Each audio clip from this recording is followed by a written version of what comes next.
우리 이제 새해가 되었고 또 여러분들 이렇게 두 번째 주일이 되었습니다. 먼저 우리 옆 사람들과 다시 한번 인사했으면 좋겠는데 요즘에 감기로 고생하시는 분들이 참 많으신 것 같아요. 그래서 우리 영육간에 건강하십시오 하고 우리 옆에 분들과 잠깐 인사하도록 하겠습니다. 영육간에 건강하십시오. 건강하십시오. 네. 안녕하세요. 자, 오늘 말씀은 이제 다시 사무엘로 돌아왔습니다. 참 이 다윗의 이야기들을 보면 가끔씩 다윗이 누구인지 그의 성품에 대해서 다시 한번 도전받기도 하고 궁금하기도 해집니다. 오늘 이 다윗은 이 10장을 통해서 다시 한번 은혜 갚는 모습을 우리에게 보여주고 있습니다. 그런데 그 은혜 갚는 대상이 누구냐? 바로 그의 대적자였던 바로 그 암몬 사람, 그에게까지도 지금 은혜를 갚는 것입니다. 다윗이 힘들고 어려웠을 때 적이었지만 그를 수용해주고 쉬게 해줬던 그 한 사람이 죽었습니다. 그리고 새로운 왕이 세워졌습니다. 그래서 사신을 보내서 그 다윗은 그 전에 자신에게 보여줬던 친절함, 그 은혜에 감사하고자 인사를 합니다. 그런데 그 암몬 사람들은 다윗을 순수하게 바라보지 않아요. 다윗의 의도가 뭘까? 그래서 결국에는 다윗이 보낸 사신들을 부끄럽게 슈엄을 자르고 그의 바지 거의 대부분을 잘라서 미니스커트를 만듭니다. 근데 이제 미니스커트는 어느 정도 미니스커트인데 엉덩이가 드러날 정도로 미니스커트를 만들어졌다는 거예요. 그러니까 결국은 뭐냐면 매우 수치를 준 거예요. 부끄러움을 준 거예요. 결국은 다윗에게 그 친절함을 받지 않겠다는 메시지를 준 것이죠. 그러면서 그들은 참 창피함을 당해서 나중에는 예루살렘에 돌아오지 못합니다. 왜? 수염이 잘라지고 너무나 부끄러움을 당해서 사람들에게 오면 너무나 수치스러우니까. 그래서 그 사신들은 결국에는 한동안 외부에 머물렀다가 그 수염이 다 자란 후에 예루살렘으로 다시 들어가게 되는 내용이 이제 오늘의 전체적인 내용이라고 보시면 될 것 같아요. 참 그런데 다윗은 참 피곤한 사람인 것 같아요. 은혜가 뭐길래 이렇게 은혜 갚겠다고 나서가지고 괜히 엄한 사신들만 이렇게 부끄러움 당하고 고생을 하고 있습니다. 여러분 참 그런데 이걸 보면 참 두 가지의 사람이 있는 것 같아요. 뭐냐면 첫 번째는 항상 자기가 받을 것에 대해서 손해받지 않고 챙겨 먹으려고 하는 사람이 있는 것 같아요. 사람들 중에. 근데 또 한 부류는 뭐냐면 자기가 줘야 할 것은 손해가 나도 주려고 하는 사람. 여러분들은 어떤 류의 사람인 것 같으세요? 근데 다윗은 두 번째 사람이었던 것 같아요. 전체적으로 성경을 보자면 다윗은 자기가 받는 것에 대해서는 그렇게 큰 관심과 에너지를 보이지 않아요. 그런데 자기가 줘야 할 것, 은혜 갚음에 대해서는 항상 도를 넘어서요. 근데 여러분 이런 사람과 살면 어떨 것 같으세요? 피곤할 것 같아요. 정말 피곤할 것 같아요. 여러분의 가정의 남편이 혹은 아내가 여러분의 부모님들이 혹은 여러분의 자녀가 이렇게 남들 도와주겠다고 맨날 갖다 퍼다 주는 거야. 은혜 갚겠다고 그렇게 행동한다고 생각해 보세요. 아마 저놈이 진짜 세상을 어떻게 살아가려고 이런 생각이 많으실 것 같아요. 그러니까 다윗은 그렇게 살면서 은혜를 갚으면서 다른 사람들에게 피해를 주고 있는 모습을 보는 거예요. 자, 그러면 여러분 은혜를 갚는 데 있어서 어떻게 하는 게 좋은 모습이에요? 적당히 그냥 우리가 이해할 수 있는 수준에서 하는 것이 좋은지 아니면 다윗과 같이 정말 은혜 갚음에 그의 온 힘을 다해서 그의 모든 것을 다 바쳐서 그렇게 하는 것이 좋은지 오늘 그것을 좀 깊이 있게 생각해 봤으면 좋겠어요. 그러면 우선 먼저 우리가 생각해야 될 게 뭐냐? 은혜가 뭐냐 이거예요. 은혜. 사람들 이름도 은혜가 많아요. 그렇죠? 은혜. 좋은 얘기니까. 근데 저도 참 이 은혜라는 단어를 정말 좋아해요. 그래서 우리가 뭐 기도하는 여러 가지의 방법들 중에 간상기도라는 게 있는데, 이거는 아무 생각하지 않고 우리가 가끔씩 큐티할 때 했었잖아요. 하다가 다른 생각들이 나면 하나님의 속성이나 아니면 하나님의 거룩한 단어들을 생각해서 그 생각들을 내려놓는 거예요. 그래서 오직 하나님만을 바라보고 하나님의 음성을 듣고자 노력하는 게 이런 거죠. 근데 저는 그때 항상 그 중요한 단어, 생각하는 단어를 뭐로 잡았냐면 저는 은혜로 잡았습니다. 왜? 은혜라는 단어만 생각해도 저는 가슴이 벅차요. 오늘 제가 이 자리에 있는 것만으로도 하나님의 은혜인 것이고, 여러분들이 오늘 이 자리에 있는 것만으로도 하나님의 은혜입니다. 그래서 참 저는 은혜가 너무 좋아요. 이 은혜를 더 누리고 싶고 은혜를 더 나누고 싶어요. 그래서 아마 오늘도 이 자리에 서서 말씀을 전하고 이렇게 목사로서 사명을 이어가는 것 같아요. 은혜는 참 좋은데, 근데 은혜가 방금 우리가 살펴봤던 것처럼 좋기만 한 거냐, 이거죠. 보시면 오늘 이게 누가복음에서 이제 천사들이 나타나서 마리아에게 얘기한 거예요.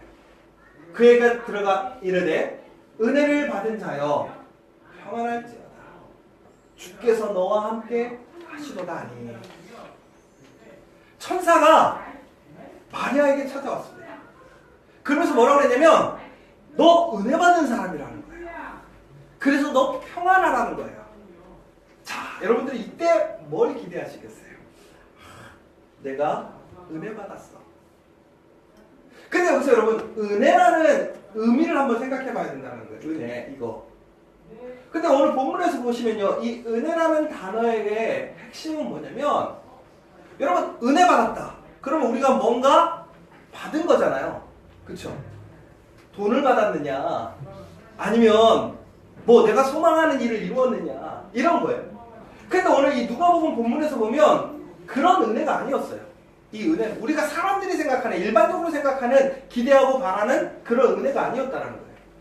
뭐였냐면 바로 보세요. 은혜라는 것은 뭐냐면 주께서 너와 함께 하신다. 이게 은혜라는 거예요. 그러니까 성경에서 얘기하는 은혜, 이 얘기가 뭐냐? 하나님께서 함께 하시는 게 은혜라는 거예요. 오늘 마리아에게 그 얘기를 해준 거예요. 하나님이 너와 함께 하신다. 하나님의 아들이 너와 함께 하신다. 이게 은혜라는 거예요. 여러분들은 이걸 은혜라고 생각하세요? 하나님의 함께 하심에 대해서 여러분들은 그것을 기쁨으로 생각하고 가장 영광으로 생각하고 은혜로 생각하십니까? 근데 여러분, 여기서 우리가 생각해야 될 문제가 뭐냐? 그런데 은혜를 입어서 하나님과 함께 하는데 문제가 생기더라는 거예요. 곤란함이 생기더라는 거예요. 불편함이 생기더라는 거예요. 누가복음 1장을 통해서 보시면 오늘 마리아에게 하나님께서 이 은혜를 주심에 있어서 먼저 그 앞에 준비하는 사람을 세웁니다. 그게 누구죠? 세례 요한. 그렇죠? 예수님보다 앞에 세운 사람. 근데 그 예수님의 앞에 선 세례 요한, 그의 부모가 누구냐? 사가랴라는 거죠. 그 아버지는 제사장이었어요. 근데 그들에게는 아들이 없어요. 그래서 그가 정말 하나님께 간구하고 기도했는데 응답이 되지 않는 거예요. 근데 이 사가라는 사람이 제사장의 직분을 맡은 가운데 성전에 들어가는 순서가 된 거예요. 그래서 그가 성전에 들어갔는데 하나님을 만나게 됩니다. 하나님이 함께하는 역사가 일어나는 거죠. 그러니까 결국은 무슨 얘기예요? 은혜를 경험하는 역사예요. 사가랴가 성전에 들어갔는데 하나님을 만나요. 그러면 이게 뭐예요? 은혜인 거잖아요. 그런데 그 사건으로 어떤 결과가 이루어졌냐면 사가랴가 벙어리가 돼요. 근데 그 벙어리가 된 이유는 뭐냐면 사가랴가 하나님의 말씀, 그 하나님의 은혜에 그가 불신했다, 믿지 못했다는 거예요. 그래서 결국에는 그가 그 아들 세례 요한이 태어나기 전까지 뭐거든요? 벙어리가 됐어요. 말을 한마디도 못했다는 얘기인 거죠. 그러면 여러분 제가 생각해 보세요. 은혜를 입어서 하나님과 함께 했는데 벙어리가 됐어. 은혜예요? 더 나아가서 보자고요. 그러면 이 좋은 일이 생겼잖아요. 근데 사가랴 가정에서 어떤 변화가 일어났냐면 그 좋은 일로 인하여서 그 아내는 아기를 낳을 때까지 숨어지네. 지금까지 그것 때문에 너무나 한이 되고 부끄러웠어요. 사람들한테 얘기할 수 없었어요. 근데 오히려 아기를 낳아서 이제 좋은 하나님의 은혜에 참여할 수 있게 되었는데 오히려 어떻게 하는 거예요? 치부거 생활로 들어가는 거예요. 숨어 지내게 되는 거예요. 하나님을 만나서 말도 못하고 생활도 자유롭지 못하고. 여러분, 그러면 여러분들은 그 은혜를 소망하시겠어요? 어려워요. 쉽지 않아요. 정말 이 사가랴는 손해가 너무 막심한 거죠. 말도 못했죠. 우리가 세상적으로 얘기하자면 장애를 갖게 된 거예요. 그리고 사역에 유종의 미를 못 거뒀어요. 정말 평생에 한 번 성전에 들어가는 그 찰나에 어떻게 불미스럽게 일을 끝낸 거죠. 벙어리가 돼서 나왔으니까. 그 사람들이 무슨 생각하겠어요? 저거는 심판받은 사람이다. 그러니까 인생의 그의 모든 일을 아름답게 마무리하지 못한 거예요. 그리고 아내와 함께 숨어 지내는 거예요. 이게 은혜냐 이거예요. 더 나아가서 마리아를 한번 생각해보자.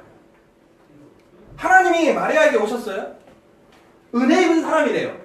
주께서 너와 함께 하신대요. 그래서 임마누엘이라 하래요. 임마누엘 뜻이 뭐예요? 하나님이 함께 하신다는 거잖아요. 그럼 무슨 얘기예요? 하나님이 함께 하시는 은혜를 입었는데 마리아가 당하는 그 일들은 뭐였어요? 첫 번째, 처녀가 아들을 낳는데요. 처녀가 아기를 낳을 수 있어요? 못 나죠. 우리의 상식으로는. 그 시대에 처녀가 애를 낳으면 어떻게 되는지 아세요? 돌 맞아 죽어요. 그런데 하나님을 만나서 은혜를 입었는데 뭐라고 그러냐면 처녀가 아기를 낳을 거래요. 이게 은혜예요? 이게 기쁜 일이에요? 그래서 이것은 정말 은혜가 아니에요. 우리가 생각했을 때. 그러니까 이게 제가 얼마 전에 어떤 책을 이제 저기 앞에 있는 책인데 어떤 한 사람이 아버님께 유산을 받았대요. 여러분들도 부모님께 유산 받고 싶죠? 어느 정도 받고 싶으세요? 아, 이 정도면 내가 유산 잘 받았다. 1억? 아휴, 그 정도 갖고는 안 되겠죠. 한 10억은 돼야 내가 그래도 유산을 좀 받았구나. 그쵸? 어떤 사람이요, 아버지께 유산을 받았는데 400억을 받았대요. 정말 대단한 거 아니에요? 근데 마이너스 400억.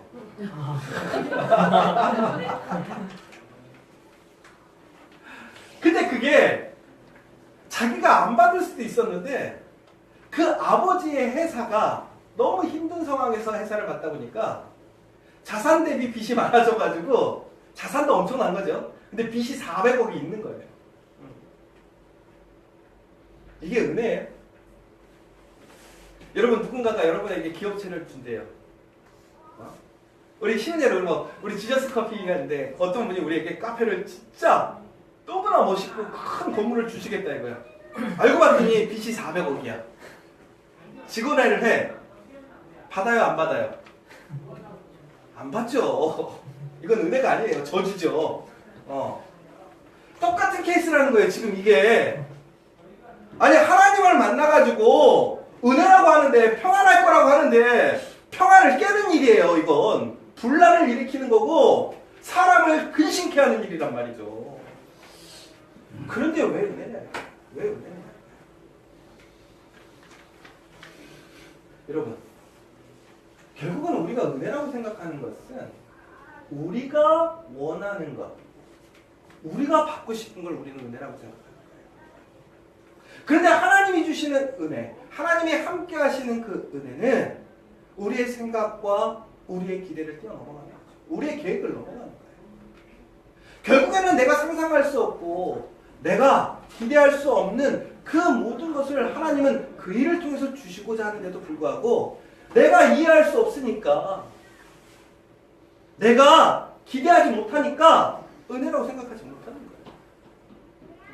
그런데 그 은혜를 믿고 그 하나님의 은혜를 수용하는 사람에게는 놀라운 역사가 일어난다는 거예요. 은혜 같지 않은 그 사건이 정말 우리에게 은혜가 되더라는 거예요. 기쁨이 되더라는 거예요. 그래서 결국에는 어떻게 된 거예요? 마리아가 하나님 앞에서 그 은혜를 수용하는 거예요. 여러분, 성경에 보면 많은 사람들이 하나님의 은혜를 입었다고 해요. 여러분 잘 아시는 바울도 하나님께 은혜를 입었다고 해요. 근데 바울이 은혜 입고서 어떻게 그 인생이 어떻게 바뀌었습니까? 아주 존경 먹는 학자였어요. 율법자였어요. 유대인들에게 아주 신망이 있는 사람이었어요. 근데 예수님을 만나고 하나님과 함께하고 예수님과 함께하니까 그 인생이 어떻게 된 거예요? 사람들한테 매일 욕먹고 비방당하고 죽임당하고 아무 보장도 없고 머리 둘 것도 없고 그의 삶은 철저히 도망자. 정말 그의 삶은 항상 환난과 어려움에 놓이게 되었다는 거예요. 근데 왜 은혜냐 이거예요. 왜 은혜냐. 근데 그의 고백을 잘 들어야 돼요. 그가 뭐라고 그랬어요? 나는 괴수 중에 괴수였다는 거예요. 그런데 하나님을 만남으로 인하여서 무엇이 됐다는 거예요? 하나님과 함께함으로, 예수 그리스도와 함께함으로 나는 이제 하나님의 자녀가 되는 거라는 거예요. 여러분, 우리가 아무리 세상적인 것을 많이 가져도, 많은 것을 받아도 우리 스스로를 구원할 수 없는 거예요. 우리 스스로를 지킬 수 없는 거예요. 그런데 우리는 착각하는 거죠. 세상에서 좋은 것, 내가 바라는 것들 내가 많이 갖고 누리면 그게 잘 사는 거라고 생각하는 거예요. 그게 은혜라고 생각하는 거예요. 근데 그게 은혜가 아니라는 거예요. 왜? 그거는 헛된 거예요. 사라지는 거예요. 결코 여러분의 삶에 평안을 주지 않는다는 거예요. 그러나 오직 예수 그리스도만이 여러분의 생명을 살리고 여러분의 인생을 지키고 여러분에게 평안을 줄 수 있는 분이라는 거예요. 바로 그것이 하나님의 은혜라는 거예요. 그렇기 때문에 그 은혜를 수용할 수 있는 거예요. 그러자 마리아가 하나님을 찬양해요. 마리아가 이르되 내 영혼이 주를 찬양하며 내 마음이 하나님 내 구주를 기뻐하였음은 그의 여종의 비천함을 돌보셨습니다. 보라, 이제 후로는 만세에 나를 복이 있다 일컫는다. 마리아가 거의 예수님 수준의 사람까지 돼버렸어요. 이제 여러분 아시죠? 우리가 카톨릭을 가끔씩 이단시하는 이유가 뭐냐? 마리아를 너무나 예수님 수준까지 올려놔버렸거든요. 그런데 마리아가 왜 그 수준까지 갔을까요? 바로 그 하나님의 은혜에 참여해요. 그 은혜를 믿고 수용함으로 그 은혜의 능력을 가지게 됩니다. 여러분 정말 하나님께 은혜 받기 원하시죠? 그럼 뭘 해야 될까요? 바로 하나님의 은혜를 수용하는 여러분이 되셔야 돼요. 하나님과 함께하는 것을 소망하시는 여러분이 되셔야 돼요. 그럼 여러분 잘 생각해 보세요. 여러분은 지금 은혜 받은 사람이에요, 안 받은 사람이에요? 여러분 이미 은혜 안에 있는 사람이라는 거예요. 왜? 여러분 예수님을 믿으시잖아요. 하나님을 믿으시잖아요. 그러면 여러분 가운데 하나님이 함께 하시는 거예요. 예수님이 함께 하시는 사람이라는 거예요. 그럼 여러분은 이미 은혜 안에 있는 사람이라는 거예요. 여러분 참 재밌는 게 선진국, 이 선진국이라는 것의 개념을 한번 좀 이해를 해봤으면 좋겠는데요. 대한민국이 선진국인가요?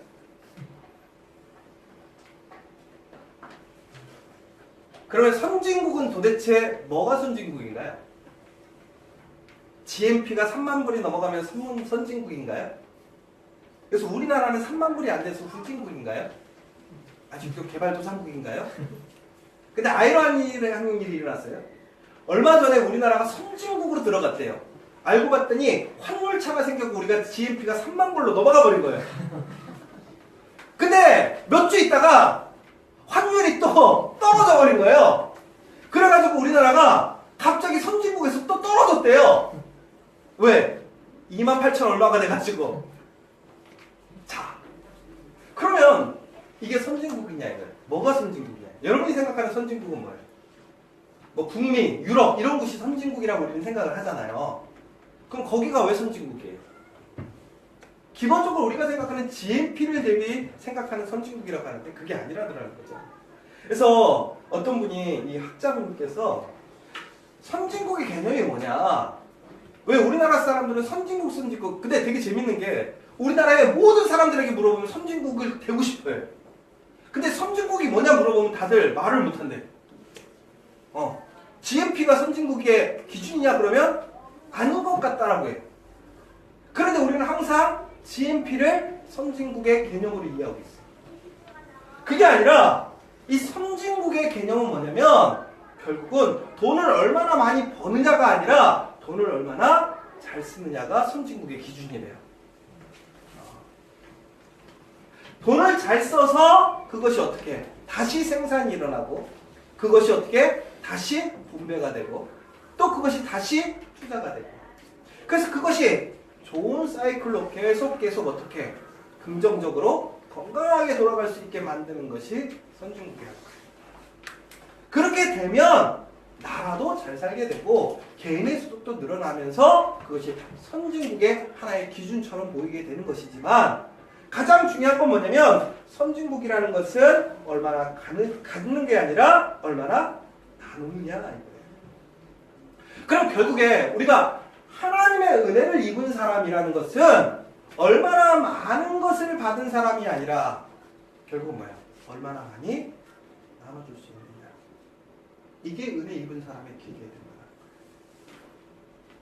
그러니까 여러분 우리가 하나님을 믿어요. 예수 그리스도를 믿어요. 그러면 우리가 나눠줄 수 있는 사람이 되어야 된다는 거예요. 나눌 수 있는 사람이 되어야 된다. 다윗이 왜 오늘 이렇게 오지랖 넓게 자기를 환영해 주지도 않고 사신들을 이렇게 막대하는 사람에게까지도 그는 은혜 갚기를 힘썼느냐? 왜?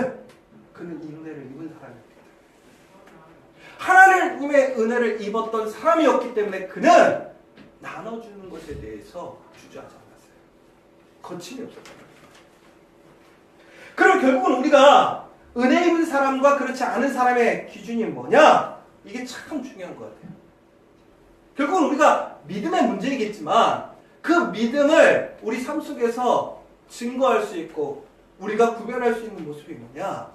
결국은 내 삶 속에서 내가 얼마나 그리스도의 사랑과 은혜를 나누는 데 있어서 인색하지 않고 부족하지 않는가. 이것이 되게 중요한 포인트입니다. 여러분 에베소서 1장 1절과 2절의 말씀을 보면 이렇게 나와 있거든요. 제가 읽어드릴게요. 하나님의 뜻으로 말미암아 그리스도 예수의 사도된 바울은 에베소에 있는 성도들과 그리스도 예수 안에 있는 신실한 자들에게 편지하노니 하나님 우리 아버지와 주 예수 그리스도로부터 은혜와 평강이 너희에게 있을지어다. 예수 그리스도로부터 은혜와 평강이 예수를 믿는 사람들에게 있을지어다 라고 했어요. 그럼 여러분 예수 그리스도로부터 은혜를 받는 사람들은 누구냐? 결국은 에베소에 있는 모든 사람이라는 것이 아니라 에베소에 있는 성도들, 다시 얘기하자면 그리스도 예수 안에 있는 사람들에게 뭐예요? 그리스도로부터 은혜와 평강이 있대요. 이게 되게 중요해요. 예수 안에 있는 사람이 은혜와 평강이 있다. 그러면 그 안에는 누가 있는 거예요? 예수가 있는 거예요. 예수가 있으면 그는 어떤 거예요? 전혀 부족함이 없는 거예요. 그래서 그는 그 예수를 믿는 사람들은 가난하지 않은 거예요. 자, 여러분 정말 이거 우리 한번 생각해봐요. 예수를 믿는 사람이 근검절약해서 검소한 사람이라는 것은 분명히 맞아요. 그렇게 될 수 있어요. 그런데 예수를 믿는 사람이 인색하다라는 얘기를 듣는다는 것은 어떨까요? 그것은 합당치가 않은 거예요. 왜 인색한 줄 아십니까? 그 마음에 가난한 영, 궁핍한 영이 있기 때문에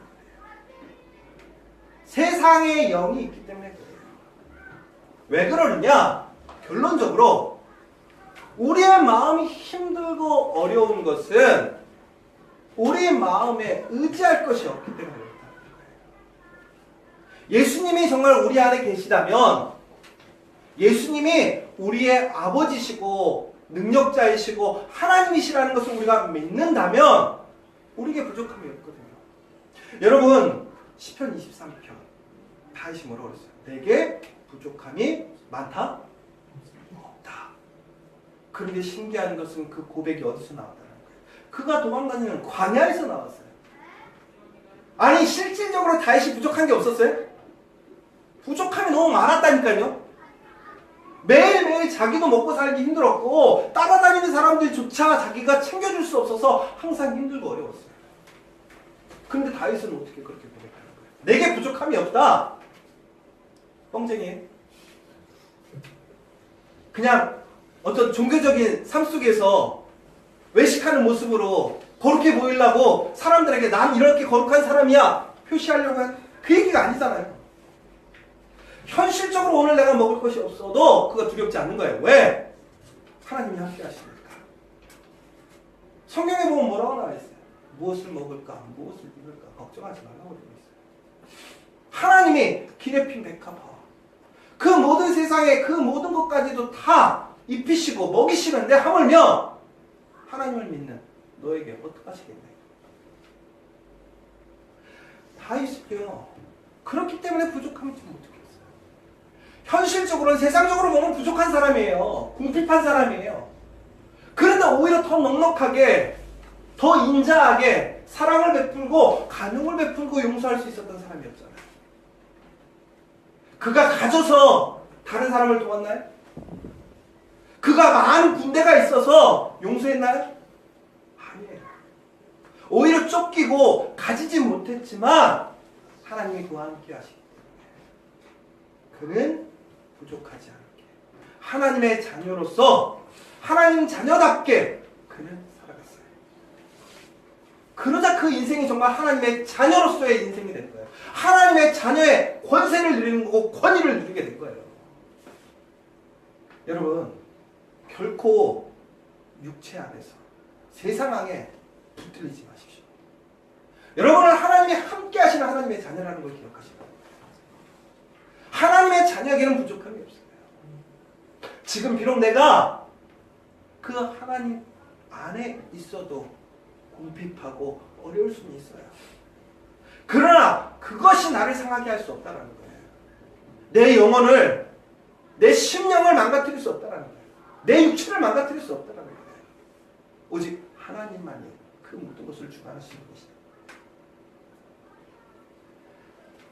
제가 오늘 이 은혜라는 설교를 준비하면서 은혜에 관련된 책들을 우선 제가 많이 찾아서 읽어봤어요. 다시. 근데 정말 여러분 이 은혜라는 것을 우리가 생각할 때 우리가 잊지 않을 하나님인데 J.I. 패커라는 목사님께서 이렇게 얘기했어요. 입양을 모르고는 기독교를 제대로 이해할 수 없다. 하나님이 우리에게 주신 가장 큰 선물을 우리를 자녀로 삼아주신 것이다. 근데 제가 이 얘기를 딱 들으면서 여러분들은 하나님의 자녀가 되었다. 이것에 대해서 여러분 은혜라고 생각하세요? 여러분 고아가 된 적이 없으니까 그 마음을 이해를 못할 것 같아요. 여러분 혹시 옛날에 빨간 머리 애니라는 그 만화를 보신 거 기억나세요? 혹은 책으로 다 읽어보셨어요? 저는 책으로는 읽어보진 않고 만화로는 봤어요. 근데 빨간 머리 애 이런 걸 왜 보나 더 나아가서 이건 여자 만화인데 왜 틀어주나 이런 옛날에 생각이 있었던 것 같아요. 근데 좀 커서 빨간 머리 애니 좋다고 하니까 다시 한번 좀 봤어요. 제가 얼마 전에 제가 봤어요, 진짜로. 근데 이 N이라는 아이가 고아원 출신이잖아요. 아시는 것처럼. 근데 이 아이는 참 불쌍했었어요. 왜 그러냐면 이 N이라는 아이는 말도 많고 뭐 이렇게 개구지고 상상도 많은 여자아이였지만 이 N이라는 애가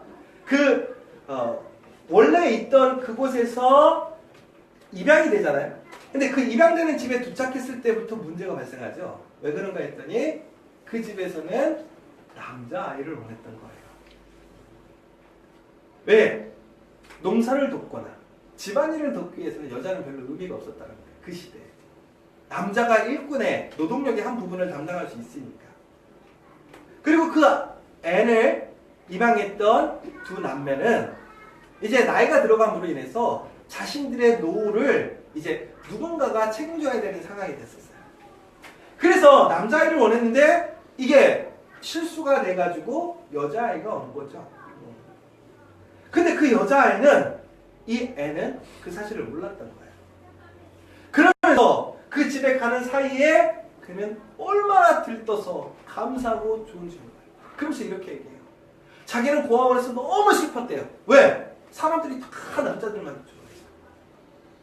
걔가 애니 9살 때 그 집에 입양을 가게 되는데 어떻게 되는 거예요? 아무도 자기를 채워주지 않으니까 결국에는 자기는 포기하고 있었는데 오늘 온 거예요. 누군가 자기를 선택해서 가족으로 받아들여줬다라는 거예요. 아, 내 인생이 폈구나. 내 인생이 바뀌겠구나. 그 굳건한 인생이 됐구나. 그랬는데 왔더니 돌아가 있는데요. 그 아픈 마음을 여러분 이해하시겠어요? 여러분, 우리는 이미 나는 고아가 아니라고 생각해요. 근데 여러분, 우리가 하나님에게서 벗어난 우리는 고아예요. 누구도 우리를 보호해주지 않아요. 누구도 의지할 수 없어요. 그런데 그 하나님께서 우리에게 다시 우리 아버지가 되어주시겠다고 하는 거예요. 우리를 다시 자녀 삼으시겠다고 하는 거예요. 그래서 그 예수 그리스도를 이 땅에 보내셔서 우리를 하나님의 자녀 삼아주셨다. 이것이 얼마나 놀라운 은혜예요. 얼마나 큰 축복이에요. 그런데 그 은혜라는 책이 있어요. 그 책이 보면 이제 리스트로벨이라는 어떤 이제 그 저널리스트면서 목사님이신데 이분이 글을 쓴 내용 중에 어떤 한국 전쟁 때 이곳에서 미국으로 이방이 된 한 여자아이에 대해서 이야기를 한 내용이 있어요. 근데 그 아이는 호녀라였어요. 스테판이라고 하는데 이 스테판이라는 아이가 아버지가 누군지도 잘 몰라요. 근데 전국에는 그 어머니가 새로 시집을 가려고 이 아이를 처리해야 되는 문제가 생기는 거죠. 왜? 새로 시집을 가려고 하는데 그 집에서는 이 호녀라를 떼어놓고 하는 거예요. 이 엄마가 고민을 한 거죠. 근데 이 엄마도 너무나 젊고 살기가 막막하다 보니까 결국에는 이 스테파니를 어떻게 하냐면 기차에 탑니다. 이영호 목사님은 혼자 탔지만 이 아이는 엄마가 태운 거예요. 이영호 목사님은 혼자 탄 거잖아. 그러니까 이거는 이영호 목사님 책임이야, 이거는. 근데 이 스테파니는 그 엄마가 아이를 태운 거예요. 그리고 뭐라고 했냐면 너 종착역에 도착하면 삼촌이 나와 계실 거야. 그러면 삼촌하고 살고 있어. 엄마가 추후에 자주 갈게. 이 아이는요. 그런데 너무나 어린 나이, 얘가 3살인가 4살밖에 되지 않은 그 나이에 그 말에 확신을 갖고 전혀 두렵지 않게 갔다는 거예요. 그 스테파니를 이렇게 인터뷰를 했었어요. 아까 그 목사님이. 근데 무섭지 않았냐고, 두렵지 않았냐니까 전혀 무섭지 않았대요. 왜? 엄마가 얘기했으니까. 그래서 그 종착역에 내려서 기다리는데 사람이 안 나타나는 거예요. 뭐예요? 엄마가 버린 거예요. 그 시대는 많이 그랬대요. 그런데 문제는 그때부터 시작됐대요.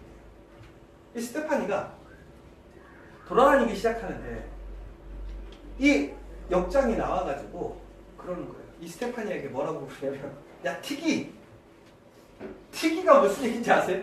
우리가 옛날에 혼혈아를 하대하고 비아냥거리면서 불렀던 얘기가 틱이에요, 틱이. 이게 되게 웃긴 얘기죠. 그러니까 혼혈아를 우리는 막 틱이라고 놀렸어요, 옛날에. 근데 이 지하철의 역장에 밤이 다 돼가지고 있는데 그 어린 3, 4살짜리 애가 있으니까, 여자애가. 야, 틱이 너 뭐해? 집에 가! 그랬더니 삼촌이 데려오시기로 했어요. 기다려야 돼요. 그런데 어떡하는 거야? 쫓아내버린 거야. 애가 갈 데가 없는 거야. 근데 참 신기한 게, 그러면 여러분들은 어떻겠어요? 3살, 4살짜리 이렇게 하는 거예요. 그러니까 안지원이가 혼자 기차를 타고 가가지고 삼촌을 기다리다가 삼촌이 안 오니까 서울역 밖에 나갔다고 생각해보세요. 얘가 뭘 할 수 있겠어요? 근데 이 스테파니는 참 이게 되게 중요한 거야. 이런 거 같아요. 뭐냐면 거기서 두려움 없이 내가 하도 사람들이 자기를 챙겨주지 않으니까 자기가 살아야겠다는 본능이 발동했는지 이렇게 숨어서 잘 수 있는 곳에 찾아서 들어간 거예요. 그리고 나서 어떻게 하냐면 벌레도 잡아먹고 쥐도 잡아먹고 아니 그래서 그 사람이 물어본 거예요. 어떻게 그렇게 그 어린 나이에 할 수 있냐고 그랬더니 이미 3, 4살이면 그때는 모든 집안일을 마스터하고 있을 때래요. 옛날에는. 그러니까 요즘은 정말 좋은 세상이에요. 안지원이가 뭘 할 수 있겠어요. 우리는 이렇게 생각하잖아요. 근데 그때는 3, 4살만 돼도 네 목숨 네가 해야 된다는 세상이었다는 거죠. 그러니까 여러분 우리 인생에 내가 책임져야 될 짐이 많다고 그게 꼭 불행만은 아니에요. 오히려 그 짐이 나를 살려주는 나의 힘이 되는 거예요. 지구력의 힘이 될 수 있다는 거예요.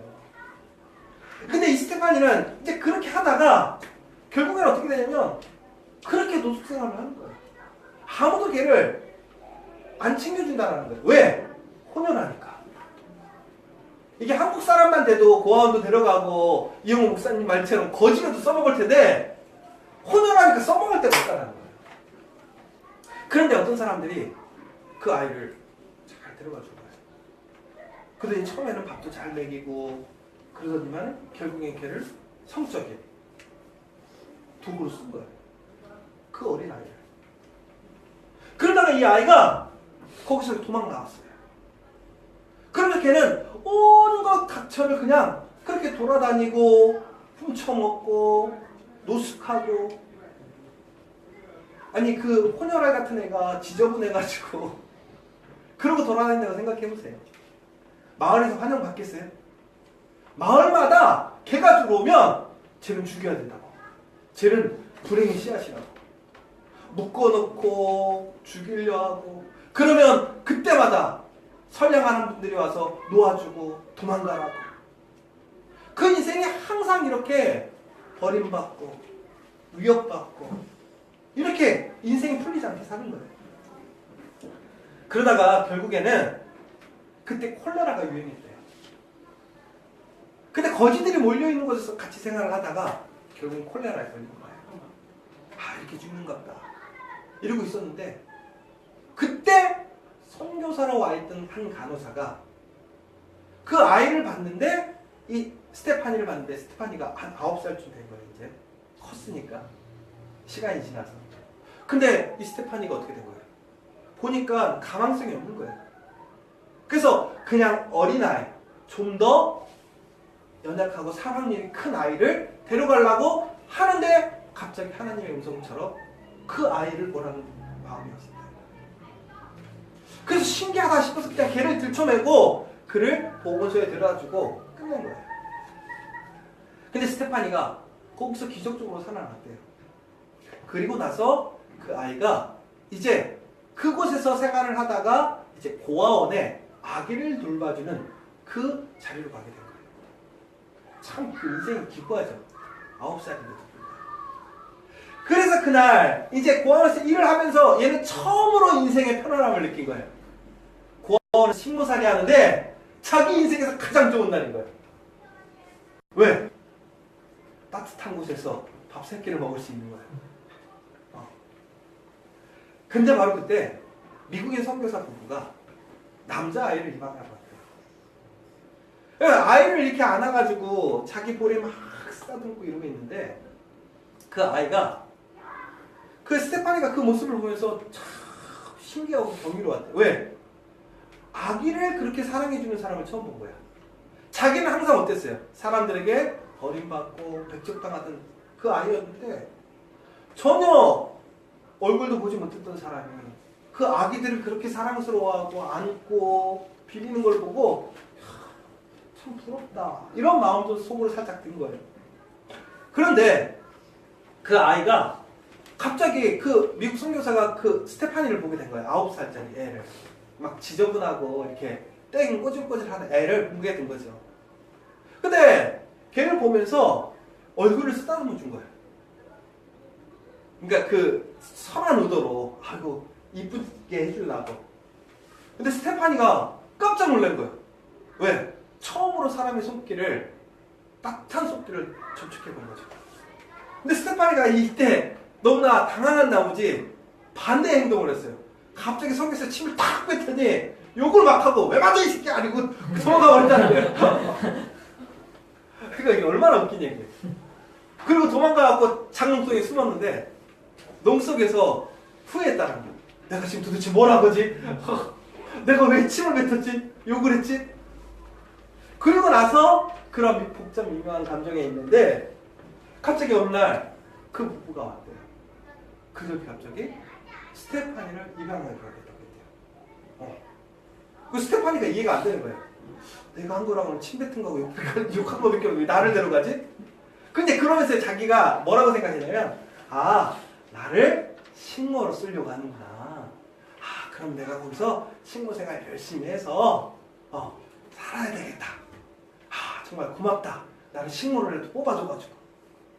그래서 이제 그 집에 간 거죠.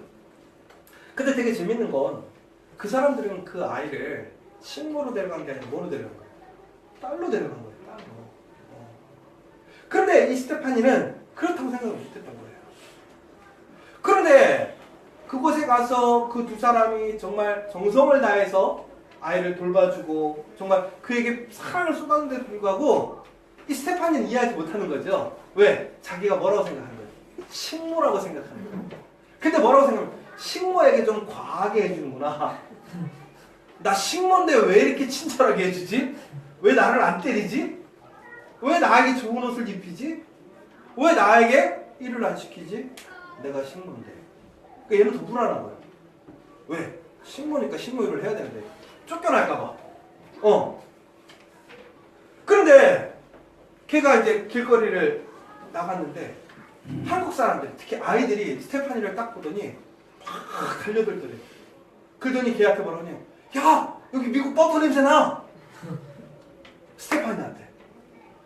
스테파니가 어떤 애야? 노숙자였거든요. 근데 미국인 선교사와 그 가정 안에서 딸로 살게 되니까 사람들이 뭐라고 생각하는 거야? 그를 그의 딸로 보는 거죠. 그러면서 그에게 버터 냄새가 난대요. 치즈 냄새가 난다는 거예요. 왜? 외국 사람이니까. 그러면서 그러는 거예요. 스테파니, 너 그 집의 딸이지? 그런 거죠. 그때 스테파니가 하는 거죠. 아니, 나 딸 아닌데? 그러니까 그 옆에 있던 애들이 그런 거야. 야, 너 그 집 딸이야! 그날 처음 한 거야. 자기가 그 집의 딸이라는 걸 누구를 통해서? 다른 사람들을 통해서. 얘가 너무 신기한 거야. 너무 깜짝 놀란 거죠. 막 가슴이 콩닥콩닥 뛰는 거야. 그래서 집에 막 뛰어갔대요. 그래가지고 그 외국인 선교사 엄마한테 물어봤대요. 내가 딸이야? 이렇게 물어봤다라는 거예요. 근데 그 외국인 여자 선교사님이 한국말을 못 알아먹어가지고 통역을 통해갖고 들은 거죠. 그랬더니 그 엄마가 눈물을 흘리면서 그래, 넌 내 딸이야. 스테파니가 깜짝 놀란 거예요. 여러분, 저는 이 얘기를 쫙 듣는데 무슨 생각이 드냐면 우리는 하나님의 자녀예요. 하나님의 함께 하심으로 하나님께서 우리를 자녀 삼으셨어요. 그런데 우리는 하나님의 자녀라고 생각하지 않는 거예요. 하나님의 모든 것을 공급하시고 하나님께서 하나님의 선하신 계획에서 나를 지키시고 보호하시는데도 불구하고 나는 하나님의 자녀가 아니라고 생각하는 거예요. 그러면서 나는 뭐라고 생각하는 거예요? 이 식모 삶으로도 만족한다. 아니면 거기서 내가 바라는 난 정말 누군가의 딸이 되었으면 좋겠다. 이미 하나님의 자녀가 되었습니다. 우리는 이미 하나님의 은혜 안에 있어요. 하나님의 자녀가 되는 그 은혜를 입었어요. 여러분이 하나님의 자녀라는 거예요. 여러분이 하나님의 아들이고 하나님의 딸이라는 거예요. 나중에 스테파니가 좀 컸대요. 중고등학교 와서 사춘기가 됐는데 사춘기가 돼서 걱정이 생긴 거예요. 뭐가 생기냐면 불안함이 생기는 거예요. 자꾸. 어떤 불안함? 나도 이 집에서 버림받을 수 있다. 왜? 그 어렸을 때 트라우마가 계속 남아있는 거예요. 그러니까 잘 보여야 된다고 생각합니다. 잘해야 된다고 생각합니다. 부모는 그러지 않는데도 불구하고. 그래서 항상 그것 때문에 힘들고 어렵고 그것 때문에 불편해지고 아버지랑 싸우고 왜? 감정으로 나가니까. 그래서 그 아버지가 목사님이신데 미국으로 돌아가셔서 이제 그러니까 같이 온 가족이 미국으로 돌아간 거죠. 그때는. 근데 그 생각을 했대요. 야, 너 한번 생각해봐. 너가 왜 버림받을 거냐? 너 정말 예수님을 한번 잘 봐봐. 예수님이 누구신지. 예수님이 어떤 분이시고 예수님이 어떻게 너를 지켜주실 것인지. 너 그걸 알면 너 그런 마음이 없어질 거야. 예수님을 의지해야 돼. 예수님을 믿어야 돼. 근데 이 스테파니가 지금까지는 한 번도 예수님이라는 사람, 자기가 목사의 딸이고 선교사 가정에서 자랐으니까 당연히 종교적인 삶을 살았지만 예수님과 자기는 결코 연관성이 없는 사람이라고 생각했다는 거예요. 근데 스테파니가 곰곰이 생각하더니 이 얘기를 하는 거예요. 근데 저는 이 얘기가 너무나 웃겼어요. 예수님과의 공통점을 발견한 거예요. 스테파니가 자기와. 그러더니 얘가 그러는 거예요. 예수님도 튀기네. 그렇죠? 맞죠? 왜? 걔도 아빠가 지 아빠가 아니야. 그러더니까 갑자기 얘가 마음이 예수님이 그래서 나를 잘해주는구나. 나랑 공통 분모가 있구나.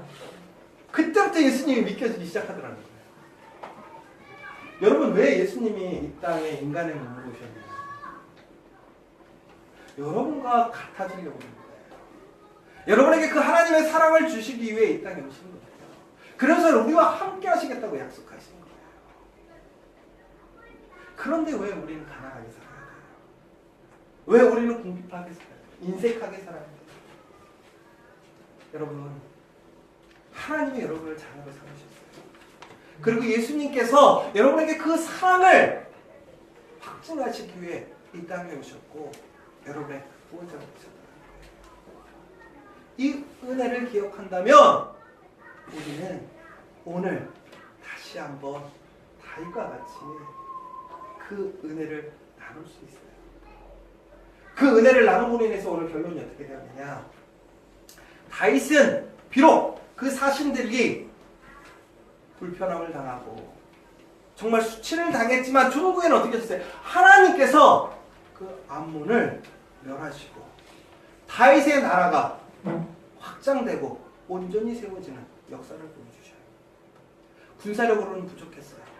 그런데 오히려 그 부하들 마음속에 인정 못해 물러서지 않겠다는 그 뜨거운 마음을 주셔서 그 전쟁에서 승리하게 하셔요. 왜? 하나님의 은혜에 감사하고 그 은혜에 참여함으로 하나님께서 그 은혜에 참여한 사람을 부끄럽지 않게 하시는 거예요. 하나님과 함께하는 사람을 부끄럽지 않게 하셨다는 거예요.